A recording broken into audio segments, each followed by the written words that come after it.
All right, welcome back. So in this video, we're now going to talk about a new type of charge. Um, for this charge, we're basically going to look at a special case or a special kind of condition in which your subconscious charges a little differently from the more general case that we looked at in chapter 11. So basically, like we said before, when something is completely new to you, that's also a special case of charging, where the subconscious charges much easier than it would normally otherwise be. This is another sort of condition where something like that happens. It's actually very similar, but also different.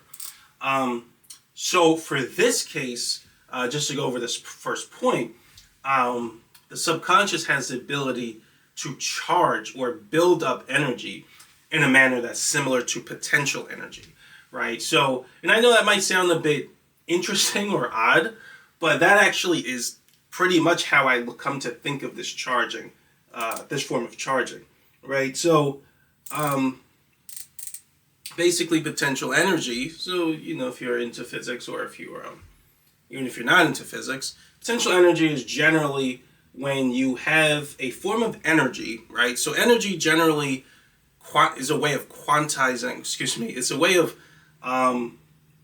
quantifying the capacity to make something move or to do work, right? So it's just a number, right? It's not a vector, it's just a number or a scalar that is a way of quantifying, or the higher the number goes up, it determines how much work you're capable of performing. Or it's another way of saying how much you're able to make something move, either move really fast or move something very, very heavy. That's how I think of it, energy. So you could quantify that motion either in an active form, which is kinetic energy, which means it's actually moving. Something's either moving very fast, it's moving fast in a way that reflects the quantity of energy, or you're moving something very, very heavy, right? And that's a way of quantifying the energy. But you can also quantify that energy even if something isn't moving. But you're quantifying the energy in such a way where if some type of barrier is removed, then you would get a release of energy, or then that form of energy would be able to make something move either fast or move something that has a certain amount of mass to it. So I don't know why I'm overly going into that, but that's what potential energy is, and your subconscious has a very similar thing, right? So it has a form of energy that gets built up, and when the barrier is removed, then you kind of release all that energy, or it goes into an active state or a kinetic state almost. So, like I said, I know that might sound kind of strange now, but we're going to go over it. And with this form of energy, it's actually necessary for your subconscious to become less volatile towards something first. So that, in a way, what that actually means is you have to build a negative memory before you can get positive memory, which is why it's a form of potential energy, right? So how exactly does that work? What does that even? How do we really kind of understand that from a conscious-minded level? Well, this actually, like I said, this actually comes from subject morphism, and we're going to kind of understand it by looking at a kind of a strange example, but it'll make sense once we kind of break it down. So what I like to look at is let's look at two songs, right? So let's say that there's a person, an individual, who has a music library, right? Now in this music library, there's only two songs, right? So there's song A, we'll just call it song A, and then there's song B. So that's it, right? Now song A is a very fast-paced, upbeat, sort of happy dance song, right? Just picking a random category. Not completely random, but in song B is a very slow, relaxing, peaceful song. You can think of it almost like a meditation type of song, right? And so let's say that there's a little bit too much to describe the experiment, so I didn't really put all of it here. But let's say you listen to song A, right? You're really in the mood for a fast-paced, upbeat dance song. You listen to it a good chunk of times, and you find that you like it, and you feel a lot of emotional stimulation. So in other words, it's charging as you listen to it. Let's say it's new. Now, let's say you listen to that song. Let's say you listen to it 10 times, 20 times, right? And then you listen to it 100 times in a row. Well, what happens, right? Would you still find the song interesting or enjoyable? So because of subconscious entropy, of course you wouldn't, right? You would get really tired of that song. You'd be annoyed by it by the 100th time. If someone plays it, you might even get like a visceral reaction to it. And like I said, the reason that happens is because when something has a lot of negative memory, you produce an intention of annoyance because you can't feel that much emotion from it. That's especially when you start producing the expectation intention, right? So if you normally have a lot of emotional stimulation from something, you're going to start to expect to have emotional stimulation. That very expectation intention ruins the experience because the intention of expectation is not matched up to the frequency that your subconscious normally switched to when you focused on the song, which is why you felt emotional stimulation. So the very act of expecting a more emotionally positive experience also ruins your ability to feel it, to have just that. However, and when you have that expectation and the experience starts to get ruined, now you start to produce the intention of annoyance, right? And so that's generally why, that's my theory anyway, that's generally why when you focus on something over and over and over again, it develops a lot of negative memory. You just start to get annoyed by it. It's the annoyance you're feeling at the inability to feel stimulation, and your subconscious charges up at that frequency. Now the negative memory is still preventing it from really charging all that much, but it does still charge a little bit. It doesn't completely get rid of the buildup of positive memory, right? It's just the negative memory prevents a lot of positive memory from building up. So let's say that you're in that situation. You get really tired of song A, and you also find that you're really tired of listening to a fast-paced, dancey, upbeat song, right? Now you want something slower, right? That's put you out of the mood, right? So you want something slower, more relaxing, less upbeat.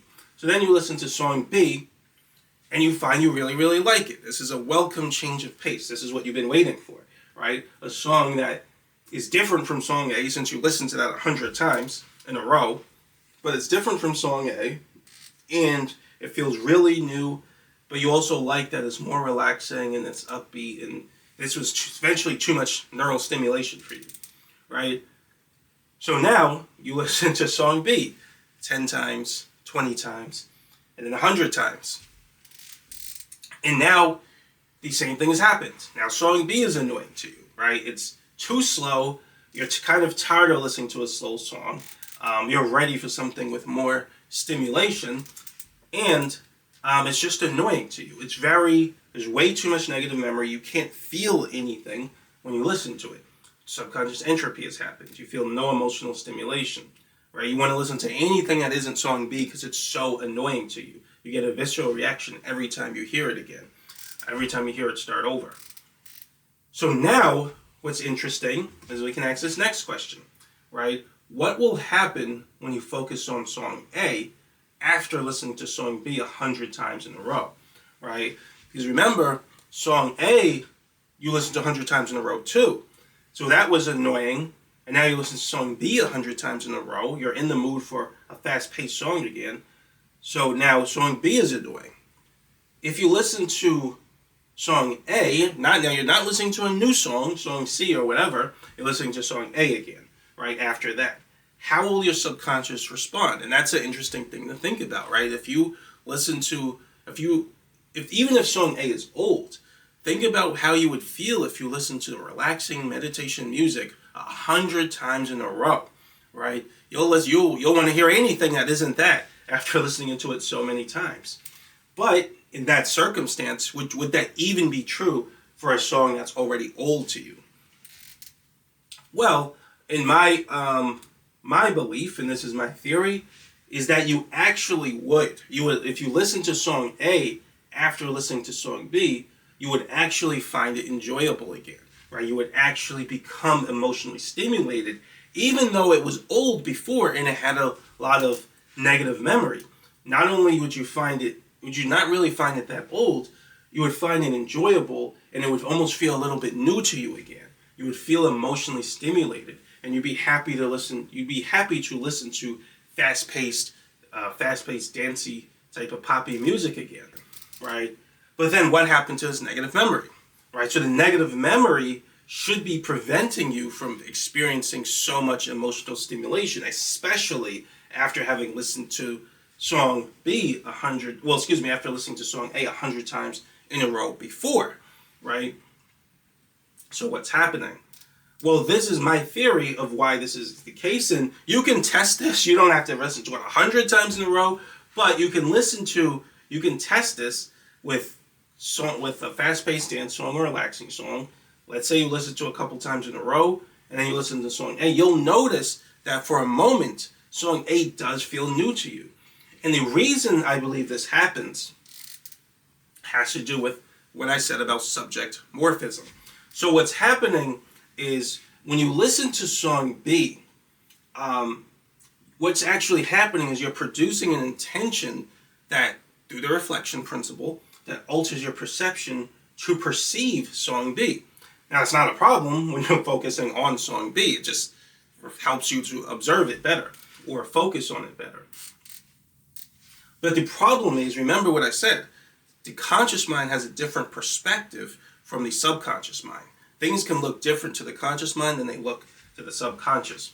So if you're constantly focusing on song B and producing intention through the reflection principle that alters your perception to perceive song B, the moment when you focus on something that to the subconscious mind has an opposite look to song B, which is song A, and if this is also possible, right? Something can look, to the subconscious mind, things have the ability to look opposite each other, right? So just like to the conscious mind, light is opposite dark, right? Tall is opposite short.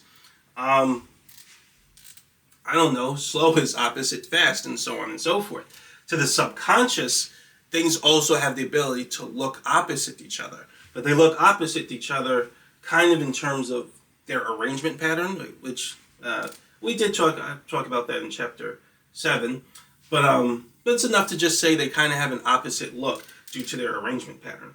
And so when your subconscious is charged to perceive song A, or a subject that looks like song A, actually we'll focus on that more generally here, but when your subconscious is charged to perceive song A, if song B has an opposite look to the subconscious, then what actually ends up happening is the subconscious is charged in a way, and your perception is altered in a way, where you now have a hard time seeing subject B, right? It doesn't look like subject B because your subconscious is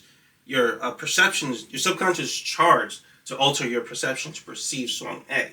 So the moment you focus on song B, which looks opposite song A to your subconscious, it's hard to even perceive it in a way where it's associated with a previous memory. It's like almost like a blind spot now. You can't see song B in the way that you saw it before.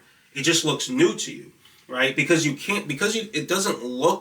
looks so different from song B, the way song B looks because of your altered perception to see song A, that your subconscious doesn't associate it with the subconscious memory that it has in your subconscious memory. So remember what I said.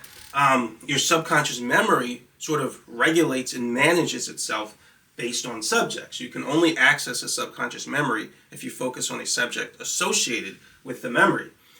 But if song B looks too different, right, than the way your subconscious remembers it, then it's not going to access the subconscious memory associated with song B. So what happens when that occurs? Well, the same thing that generally happens when you focus on something that doesn't really have a subconscious memory yet. It just looks new to your subconscious. And when it looks new, you can charge very, very easily, right? And so that's why if you listen to song if you listen to song B 100 times in a row, and then you focus on song A, even though it was old before, it's going to look new again. So you're going to feel a lot of emotional stimulation, and it's going to be easy to charge, right? And so that's very, very important. So in this, we looked at this case, we looked at this phenomenon, right, in the case of two songs, but this happens very, very generally, right? So just to go over this point, which I know it's kind of a lot to write, but I mean a lot that I wrote, but when you focus on subject, so now generally we're just going to say subject A instead of song A. So when you focus on subject A for a prolonged period of time, the subconscious becomes charged to easily perceive subject A and have a harder time perceiving a subject that looks opposite A. So we'll just call that subject B.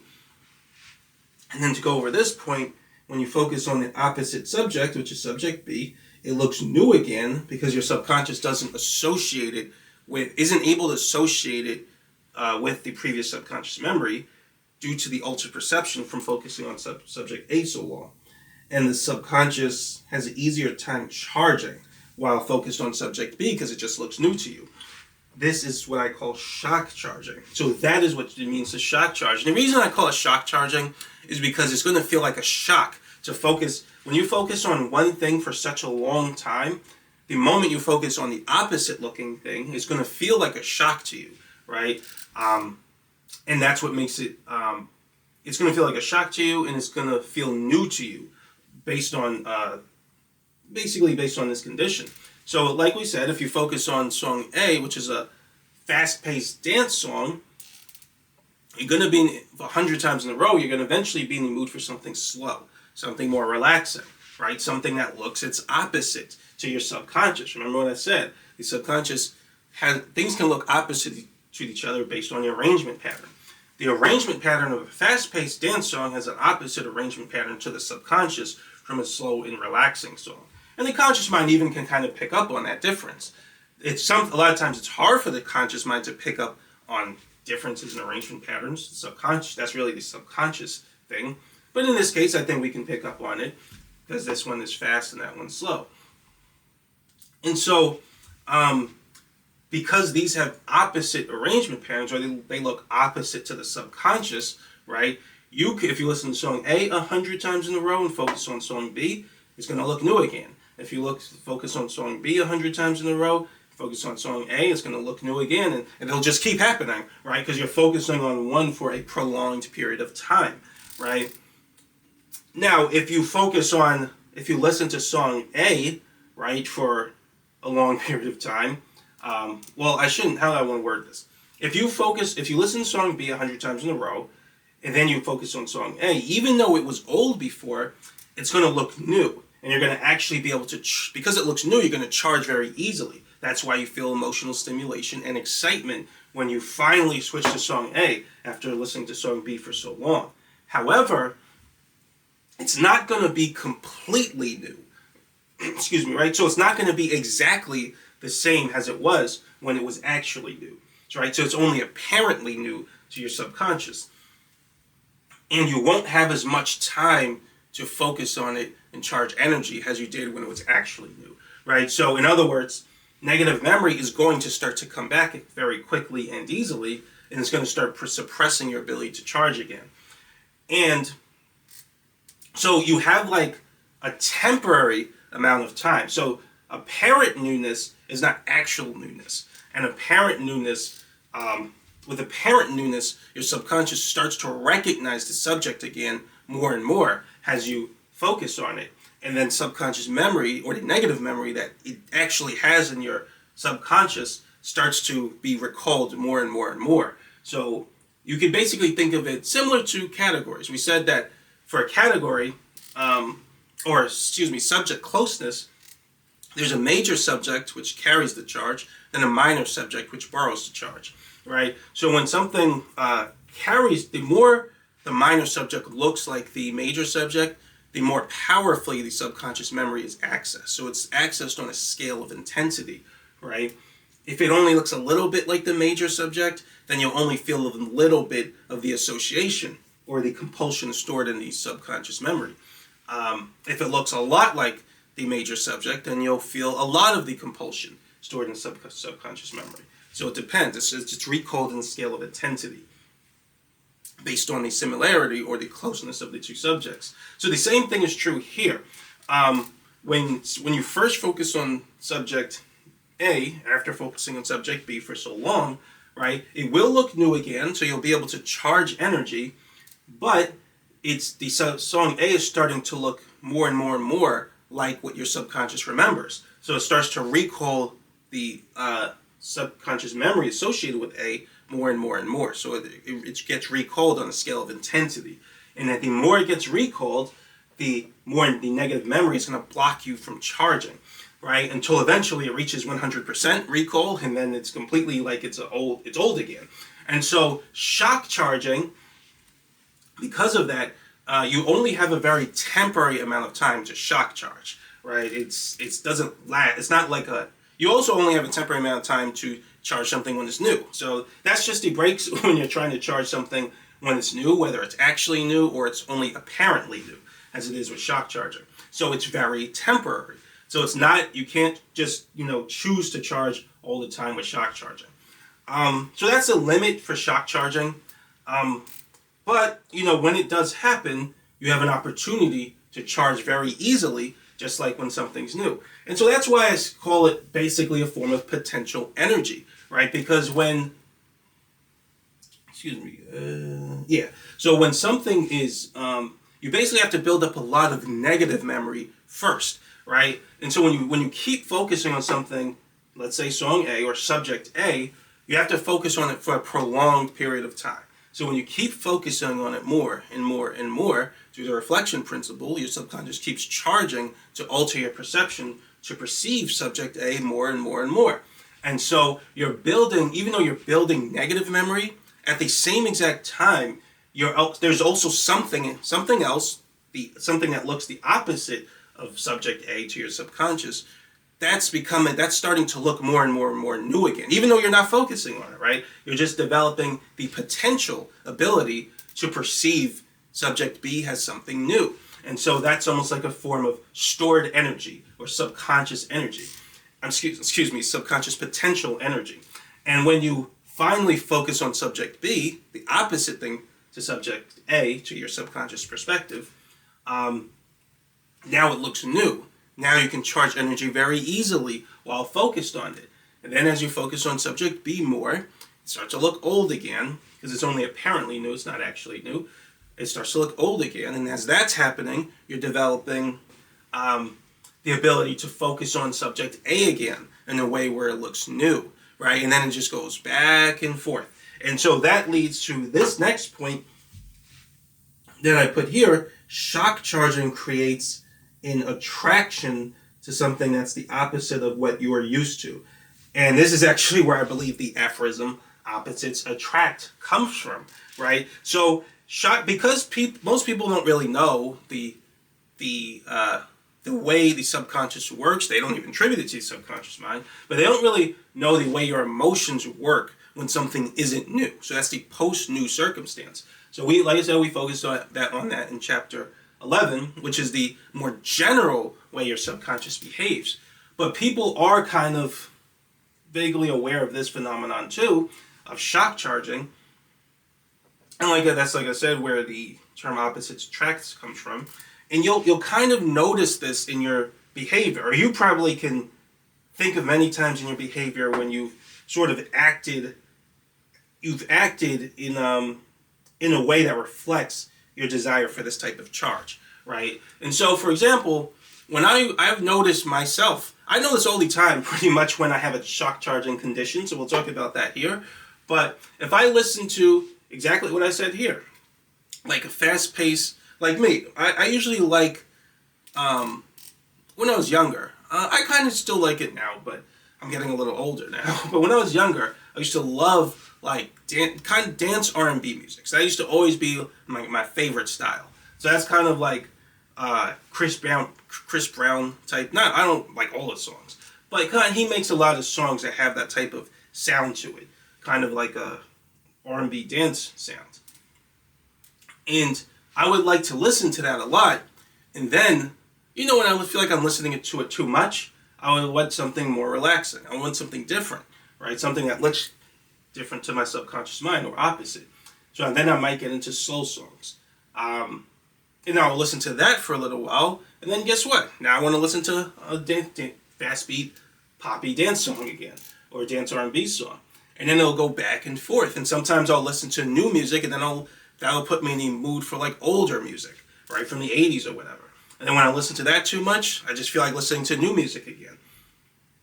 If I'm like in the house too much or too long, I want to go outside. You know what I mean? If I'm outside too much, and I want to go back in the house, and so on and so forth. And you probably see this type of behavior all the time. And this shock charging creates a kind of back and forth like behavior, where when you do one thing for a long time, now you want to do the opposite thing. When you do the opposite thing for a long time, now you want to go back to the thing you were doing before, right? If you're around like people who are very, very social, now you want to kind of be around people who aren't too social.